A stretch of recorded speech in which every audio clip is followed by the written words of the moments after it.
ada di mana. Padahal Dia ada begitu dekat, siap selalu menuntun langkah kita. Mari terus berjalan, ikuti langkah-Nya.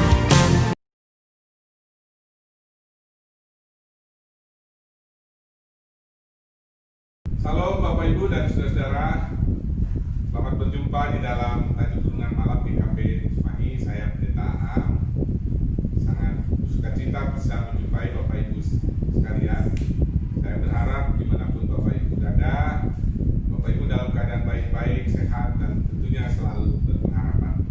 Bapak Ibu dan saudara-saudara, Tajuk Renungan Malam saat ini akan mengangkat sebuah tema yang mungkin sangat menarik bagi kita, yaitu kuasa Tuhan harus dirasakan. Dan bacaan Alkitabnya nanti akan diambil dari 1 Tesalonika 1 ayat 1 sampai 10. Nah, Bapak Ibu, sebelum kita membicarakan hal itu, saya ingin beritahukan saat ini tidak seperti biasanya saya sendiri, tapi saya ditemani oleh ibu-ibu penatua GKP Jemaat Cimahi. Selamat sore Ibu Sinta. Selamat sore Bu Pani. Selamat sore Bu Helin. Nah, kita bisa bertemu dengan jemaat ya. Sudah lama tidak bisa berkumpul seperti ini. Nah, Bapak Ibu dan saudara-saudara, mari sebelum kita masuk ke dalam KRT kita, terlebih dahulu kita akan berdoa. Namun sebelumnya, nanti yang akan memimpin doa saya beritahukan Ibu Pani, kemudian Bu Elin membaca Alkitab. Mari kita masuk saat teduh.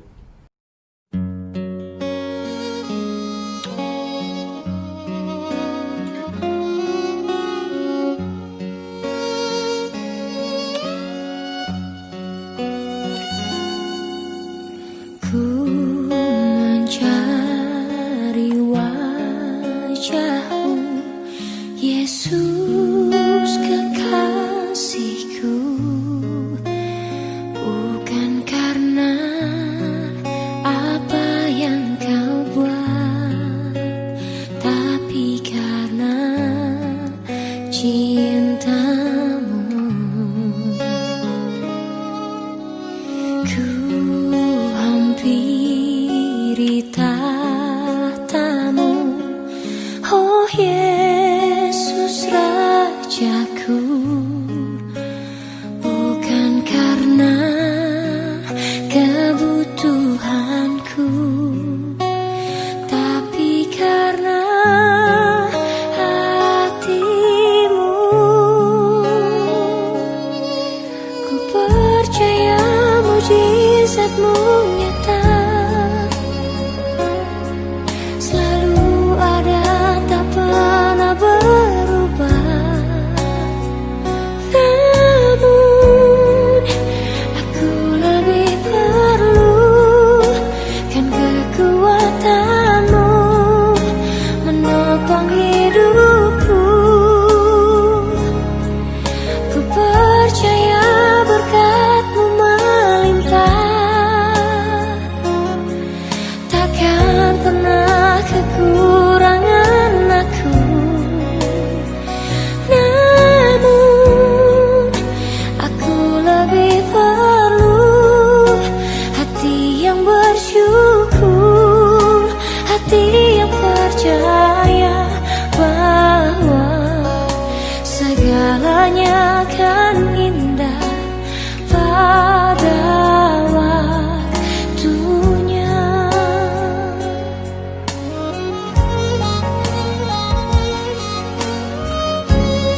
yang terkasih dari Tuhan Yesus Kristus, mari kita bersama-sama membaca firman Tuhan yang terambil dari 1 Tesalonika 1 ayat 1 sampai 10. Demikian firman Tuhan. Dari Paulus, Silvanus dan Timotius kepada jemaat orang-orang Tesalonika yang di dalam Allah Bapa dan di dalam Tuhan Yesus Kristus. Kasih karunia dan sejahtera menyertai kamu. Kami selalu mengucap syukur kepada Allah karena kamu semua dan menyambut kamu dalam doa kami.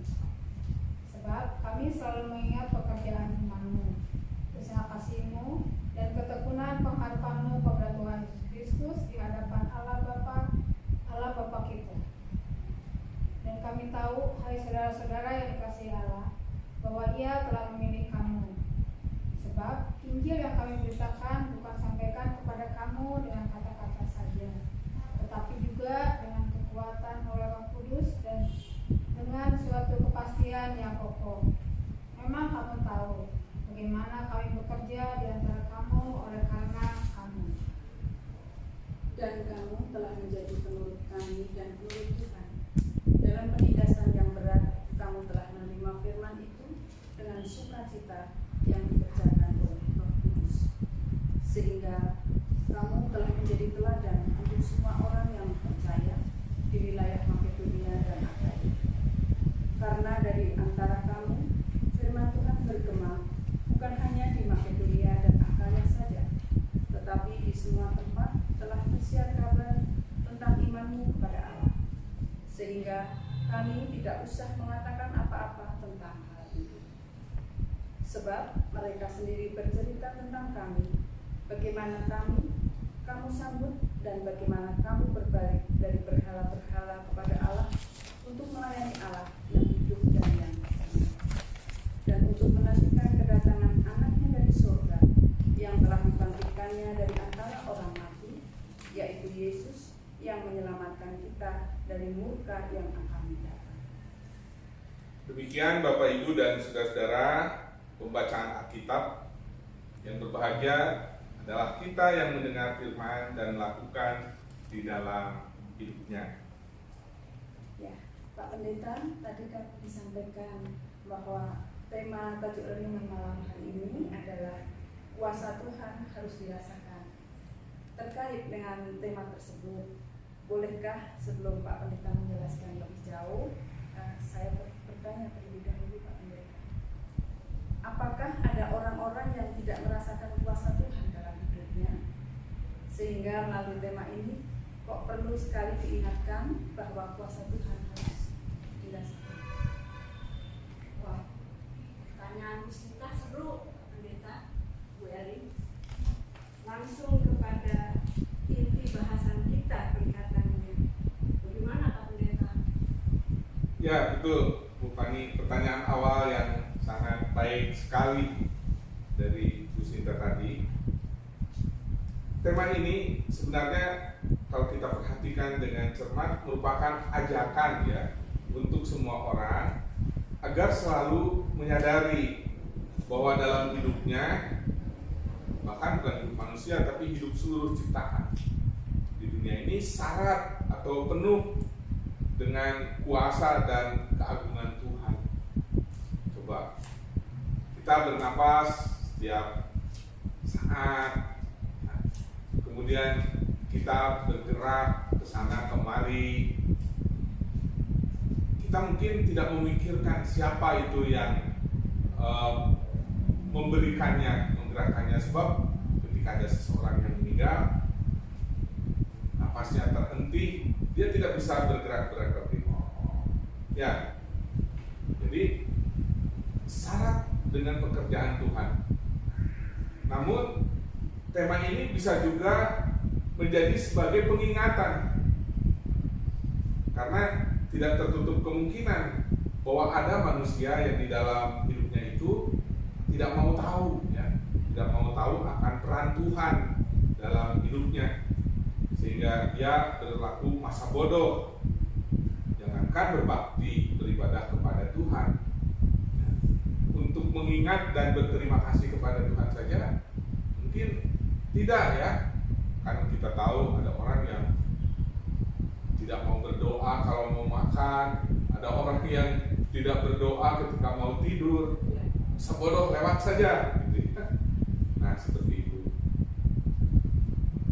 Nah, kalau begitu Pak Pendeta, sebenarnya cara hidup yang bagaimana yang mencerminkan bahwa kita itu mengingat Tuhan?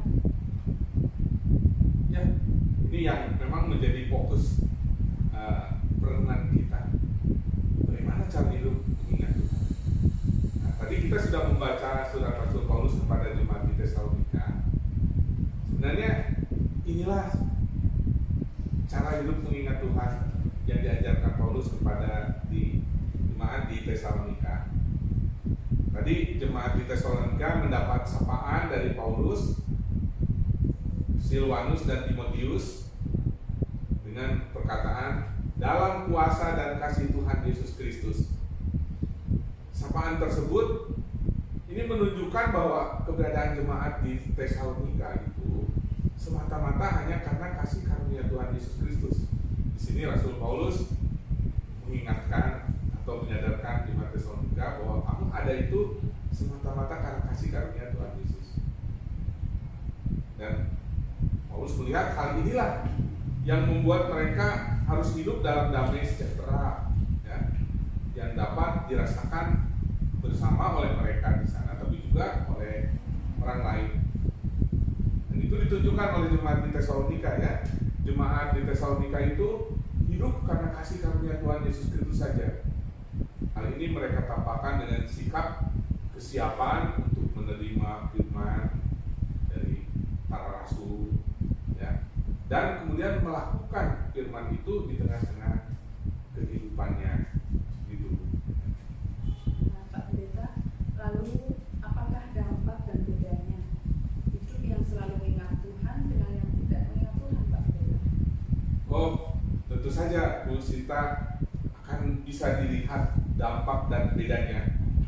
Misalnya ketika manusia harus berjumpa atau melihat penderitaan di dalam hidup, ya. Orang yang selalu ingat Tuhan, ia kelihatan tidak berbeda dengan orang lain. Dia tidak akan terhindar atau terluput dari penderitaan. Sama halnya seperti kita saat ini, ya, berada dalam masa pandemi karena COVID-19. Nah, dulu jemaat Tesalonika juga sama. Mereka bahkan bukannya tidak mengalami penderitaan dan tekanan, justru mereka karena mengaku Kristen, mereka itu mengalami kesulitan, penindasan yang berat. Nah, tadi kita bisa lihat di ayat 6 dari bacaan Alkitab yang kita ya bacakan, ya. Nah, tetapi bagaimana orang-orang yang selalu mengingat Tuhan itu menghadapi segala tekanan? Ciri orang yang selalu sadar dan mengingat akan kuasa Tuhan, mereka tidak akan terjebak pada kekhawatiran, kecewa, apalagi hanyut dalam keputusasaan. Melainkan mereka akan tetap tabah dan percaya pada kekuasaan Tuhan. Mereka akan setia melakukan pelayanan bagi sesama, terutama kepada Allah yang telah memilihnya sebagai orang-orang yang diselamatkannya. Sehingga kehadiran jemaat Tesalonika tadi kita lihat di dalam tulisannya juga menjadi teladan, bukan hanya di Makedonia dan Achaia, daerah di mana mereka berada, tapi sampai di tempat lain. Nah, kemudian dikatakan oleh Paulus itu tentang iman mereka yang nyata melalui ketaatan dan kesetiaan melayani Allah, dan karena memiliki pengharapan dalam penantian kedatangan Tuhan Yesus yang menyelamatkan. Jadi pengharapan mereka akan kedatangan Tuhan Yesus itu tidak hanya dinanti sambil duduk diam, tapi semangat terus memberlakukan apa yang Tuhan Yesus ajarkan. Begitu. Oh, kalau begitu Pak Pendeta,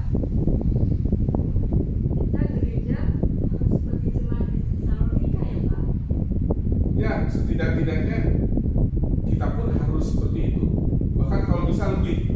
Ya, kita sebagai jemaat tahu dan mengimani kita pun telah dipilih, telah ditebus ya, dari kegelapan ke dalam kasih karunia Allah melalui pengorbanan Tuhan Yesus. Kita memiliki tanggung jawab untuk juga seperti jemaat di Tesalonika, yaitu menyatakan kasih Allah melalui kehidupan kita.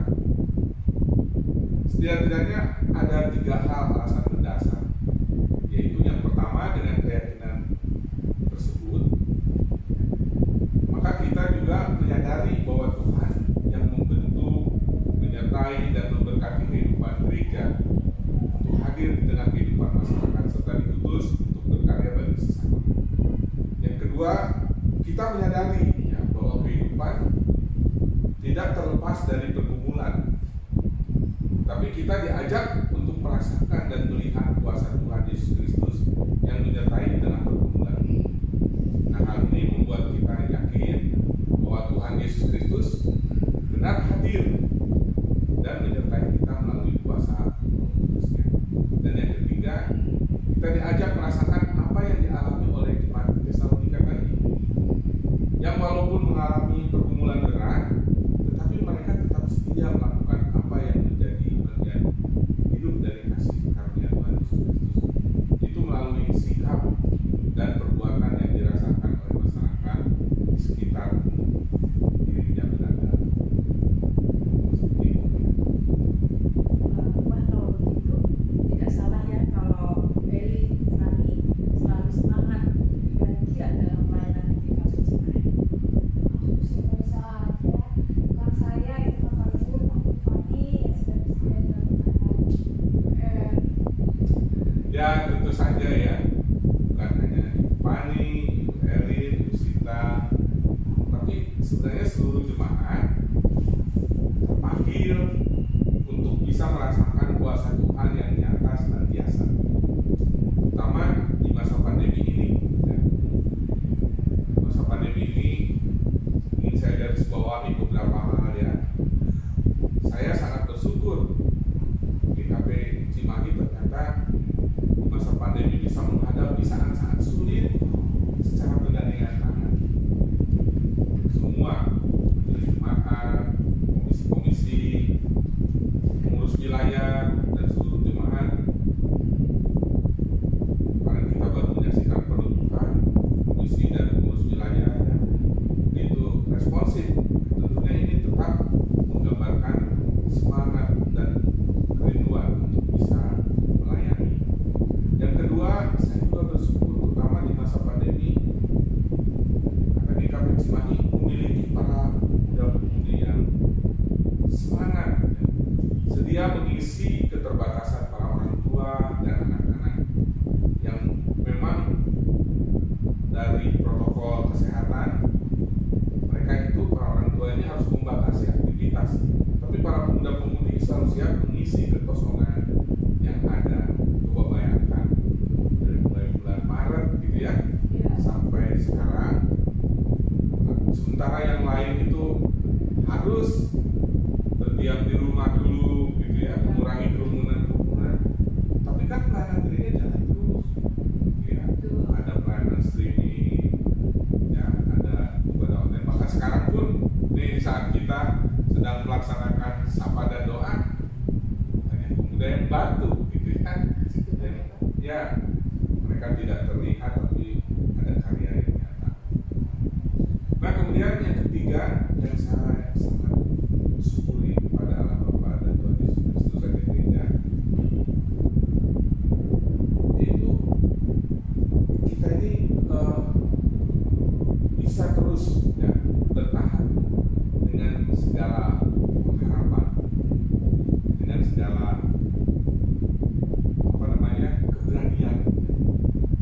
Ini tentu menjadi potensi yang harus kita syukuri. Ya, tidak terasa kita sudah ngobrolin bahan ini cukup banyak ya.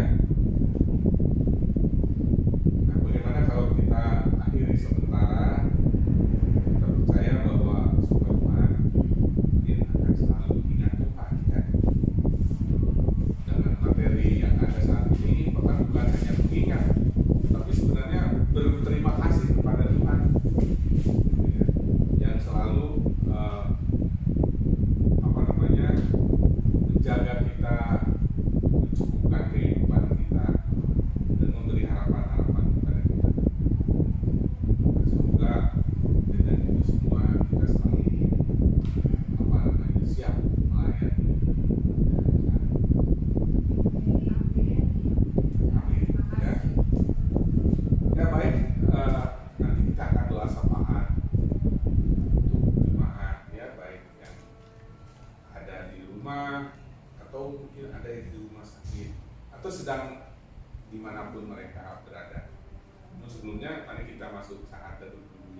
segala pergumulan hidup, kami juga digelorakan senantiasa untuk ambil bagian di dalam pelayanan-pelayanan yang Tuhan percayakan. Terima kasih hari ini hambamu bersama para penatua, Bu Sinta, Bu Fani, Bu Elin, boleh secara khusus hadir walaupun secara daring di keluarga-keluarga jemaat melalui kumpulan rumah tangga dalam tajuk renungan malam ini. Kami selain merasa disatukan, dipersekutukan di dalam ikatan emosional, kami juga boleh disatukan di dalam perenungan firman Tuhan. Ya Tuhan, melalui firman ini kami ajar untuk selalu ingat akan kuasa Tuhan. Kuasa Tuhan yang nyata dalam keberadaan kami.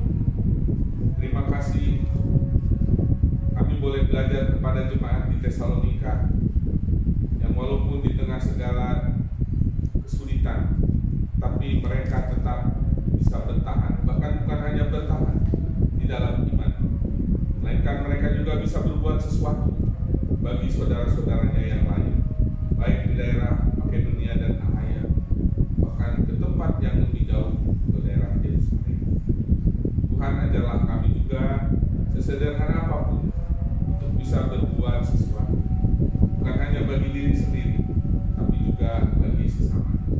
Tuhan, pada saat ini perkenankan bersama majelis kami mendoakan seluruh jemaat GKP Jemaat Cimahi dimanapun mereka berada. Tuhan, kiranya Engkau yang selalu melindungi, memberi keselamatan di tengah wabah COVID Corona. Kami rindu jangan satupun ada yang terpapar oleh itu. Kami rindu Engkau mencukupkan segala kebutuhan-kebutuhan yang diperlukan oleh jemaat Tuhan.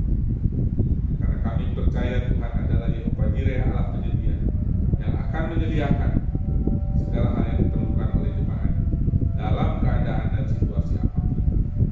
Terlebih ya Tuhan, kami ingin mendoakan jemaat usia lanjut, anak-anak yang di masa pandemi ini harus menjaga, mengikuti protokol kesehatan yang lebih ketat. Kiranya Tuhan yang memberi hikmat, kearifan, sehingga mereka tidak merasa dikekang, mereka tidak merasa dikurangi kebebasannya, tapi dengan segala ketulusan dapat menjalani kehidupan dengan pengharapan kepada Tuhan. Terlebih ya Tuhan, kami mendoakan jemaat yang sakit, baik yang terbaring di rumah atau di rumah sakit, dalam kesesakan yang membuat dirinya tidak nyaman. Mereka rentan dengan kecewa, demikian juga putus asa. Oh Tuhan, lindungilah mereka dimanapun mereka berada. Kami percaya Tuhan akan mengaruniakan segala sesuatu tidak pada waktunya bagi mereka. Beri kesabaran, beri ketabahan di dalam menanti kesembuhan. Lebih dari itu kami mendoakan semoga Tuhan memberikan jalan keluar, mengangkat rasa sakit dan penyakit yang mereka rasakan, menyembuhkan mereka, sehingga pada saatnya mereka boleh pulih seperti sedia kala. Kami menyerahkan Ibu Kurniati Sairul, Bapak Herman Tarigan, Ibu Endang Parwestri, Saudara Kristono Irala, dan para lansia lainnya. Demikian juga Bapak Amsal. Tuhan, kami serahkan mereka ke dalam tangan kasih Tuhan. Kami yakin Tuhan lebih mengasihi mereka melebihi siapapun. Ya Tuhan, kami juga mendoakan untuk pelayanan gereja, baik yang ada dalam koordinasi majelis, komisi-komisi, dan pengurus wilayah. Tuhan, kiranya Engkau memberkati agar pelayanan gerejamu di GKP Jemaat Cimahi ini dapat terus dilaksanakan. Lindungi dan sertai para pelaksana majelis, komisi-komisi, dan pengurus wilayah. Tuhan, kiranya Engkau yang akan menjaga kesehatannya, mencukupkan segala kebutuhan hidupnya. Demikian juga kami menyerahkan komisi-komisi dan pengurus wilayah, tim ibadah. Kiranya Tuhan yang memberkati agar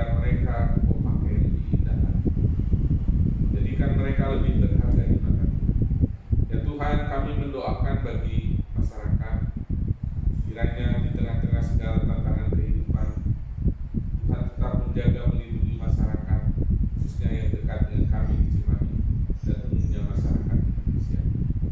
Tuhan berikan damai sejahtera. Secara khusus kami mendoakan pemerintah. Engkau sudah memberikan kewenangan untuk memimpin bangsa ini. Biarlah dengan segala kewenangan yang ada, mereka pun dapat melaksanakan kewajiban-kewajiban sebagaimana mestinya. Terima kasih ya Tuhan.